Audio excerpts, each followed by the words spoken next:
আমাদের আজকের গন্তব্য শালকিয়া। শালকিয়ায় আমার দিদির বাড়ি হওয়ার দৌলতে অনেকবারই গেছি। আজকে আমরা বিশেষ কারণে যাচ্ছি। আমার মাসি শাশুড়ি মা, আমার শাশুড়ি মা, আমার ছেলে সবাই মিলে আমরা পৌঁছে গেলাম শালকিয়ায় শীতলা মায়ের মন্দির। বড় মা নৈহাটির যেমন কালীমা, এখানে মা শীতলা। ঠিক একদিকে রাস্তা বাধাঘাট, একদিকে রাস্তা চৌরাস্তা, তার মাঝে অরবিন্দ রোডে, নৈহাটির অরবিন্দ রোডেও কিন্তু বড় মায়ের মন্দির, তেমনি এখানে শালকিয়ার অরবিন্দ রোডে বড় শীতলা মায়ের মন্দির। এই দিক দিয়ে দেখুন মেন রাস্তা, এই অরবিন্দ রোড, এটা তার ওপরেই বড় মায়ের মন্দির। বড় মায়ের এই মন্দিরের চারদিকে চারমহলা বাড়ি আছে। সেই মন্দিরের ওপরে কোনো বাড়ি নেই, চারপাশে ঘিরে রয়েছে। বড় মায়ের কাছে বলা হয় যা মানত করা হয় কেউ খালি হাতে ফেরে না। এবং আমাদের ইনি ছিলেন বসন্ত রোগের অধিষ্ঠাত্রী দেবী। ইনি বসন্ত রোগের অধিষ্ঠাত্রী দেবী এবং প্রত্যেকের মনস্কামনা পূর্ণ করার উদ্দেশ্যে এবং মনস্কামনা পূর্ণ হলে পুজো দিতে আসে। তেমনি আমরাও আমাদের কিছু বিশেষ কারণেই পুজো দিতে গিয়েছিলাম, কিছু মানত ছিল সেই হিসাবে।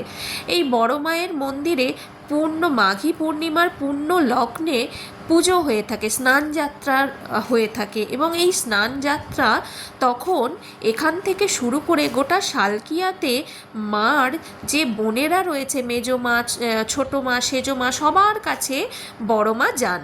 এবং ছোটো মা শুধু বেরোন না বাড়ি থেকে, তার কাছে ছোটো মার কাছে সব বোনেরা দেখা করতে আসেন।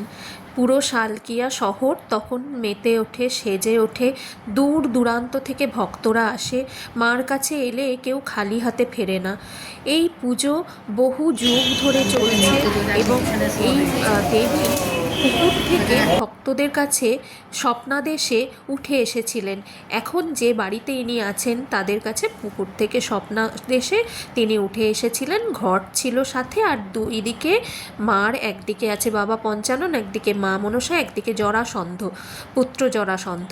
এই স্নানযাত্রার কয়েকটি ছবি আমি তুলে ধরলাম। আপনারা হাওড়া স্টেশন থেকে এখানে সহজেই পৌঁছে যেতে পারেন আধ ঘন্টার মধ্যে। সবাই দূর দূরান্ত থেকে এখানে আসেন। আমাদেরও সেদিন পুজো খুব ভালোভাবে মিটেছিল।